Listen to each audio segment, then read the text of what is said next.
जदयू का एक भी आदमी नहीं जीतना चाहिए। 11 तारीख को आपको दिखेगा गांधी मैदान में इतने लोग आएंगे ना जो कभी पहले आए थे ना कभी आगे आए। क्या बीपीएससी का जो अनियमितता हुआ उस पर लोगों को न्याय मिल जाएगा? निशांत जी उनके लड़के हैं, वो राजनीति में नहीं है, इसलिए मैं उनके कथन पर कोई भी टीका टिप्पणी नहीं करूंगा। 17-18 सालों में जब जब राजद वाले सरकार में रहे तो बदलाव लालू जी के परिवार के आमदनी में आया, उनकी आर्थिक स्थिति में आया। अभी जब 6 महीना बाकी है तो 7 नए मंत्रियों को बनाने का क्या फायदा?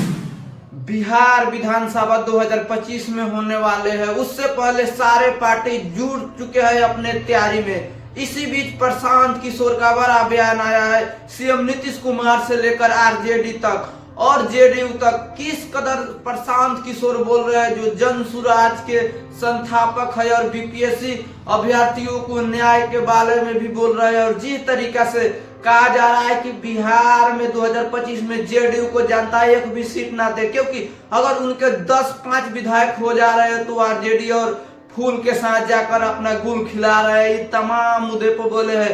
नीतीश कुमार के बेटे निशांत कुमार की इन दिनों काफी चर्चा हो रहा है कि वो राजनीति में आएंगे, उनके बारे में बोला है। और जिस तरीके से बीजेपी के 7 नए मंत्री बने, उन तमाम बातों को बोला है प्रशांत किशोर।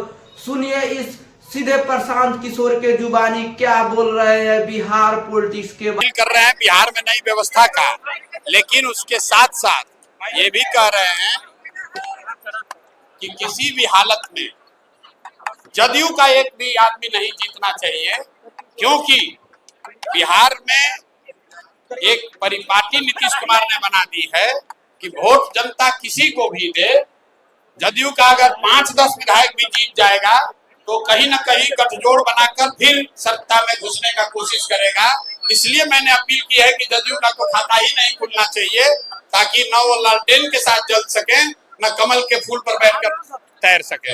ऐसे भी भाजपा ने 7 नए मंत्रियों को शपथ दिलवाया। भाई भाजपा ने बनाया है तो स्वाभाविक है, भाजपा ही तो पीछे से दल सरकार चलवा रही है। सामने से नीतीश कुमार को मुखौटा रखा है।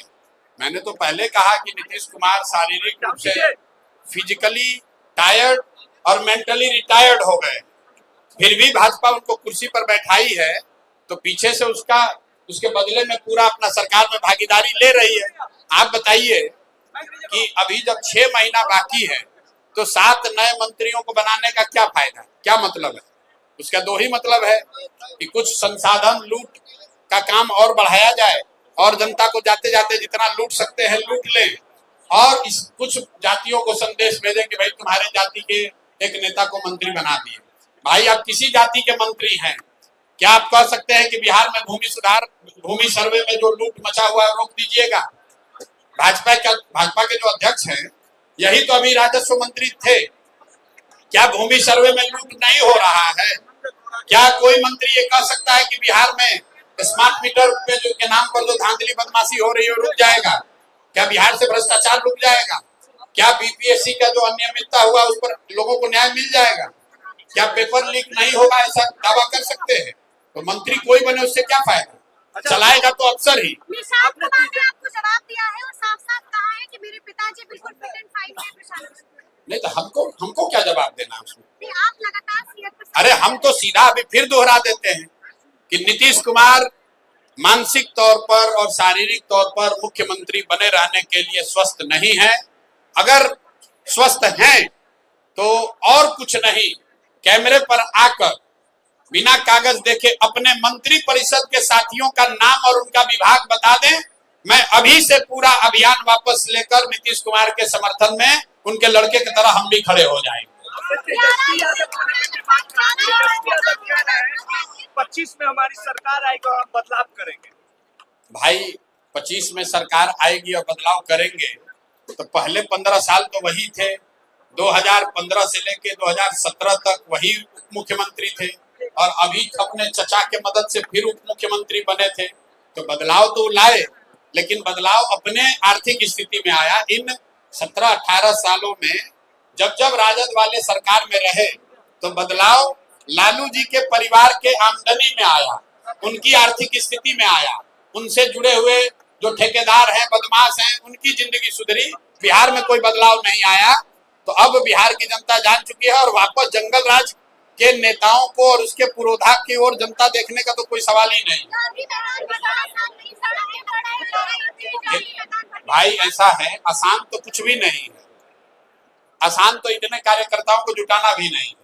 लेकिन बिहार बदलाव रैली जो है, बिहार बदलाव का जो सभा है, वो आपको 11 तारीख को दिखेगी और आपको वो जनता की आवाज, जनता की जो भावना है, वो सबके सामने गांधी मैदान में दिखे। इसीलिए हम लोगों ने घोषणा की है कि 11 अप्रैल को ये रैली की जाएगी। और हाथ कंगन को आरसी क्या, पढ़े लिखे को फारसी क्या, जो हम लोग कहते हैं वो सामने कर रहे हैं। अगर 11 तारीख को नहीं हुआ तो आप लोग कह दीजिएगा कि भाई प्रशांत किशोर की रैली फेल हो गई।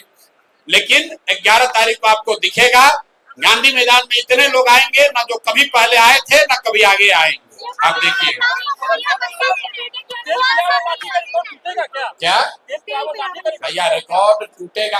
पहले बात तो कि रिकॉर्ड तेल पिलाओ और भाला चलाओ वाला रहने से हमारा कोई कंपटीशन नहीं है। ये सुनिए, ऐसा है, मैंने आपको कहा कि अभी तक की सबसे बड़ी रैली, अभी तक का जनता का सबसे बड़ा जुटान 11 अप्रैल को आपको गांधी मैदान में दिखेगा। अब ये होगा कि आप कल से सुनिएगा कि सरकार कह रही है कि 11 तारीख को इनको परमिशन नहीं दिया जाएगा, लेकिन गांधी मैदान में 11 तारीख को हम लोगों ने ऑलरेडी आवेदन दिया हुआ है, परमिशन मिल ही जाना चाहिए। 11 तारीख को आधिकारिक तौर पर मैंने घोषणा भी कर दी है और जन स्वराज की सोच की, जन स्वराज के संगठन की, जन स्वराज के संगठन से जुड़े लोगों की और सबसे बढ़कर बिहार के लोगों की बदलाव की जो चाहत है, वो आपको 11 अप्रैल को गांधी मैदान में दिखेगा।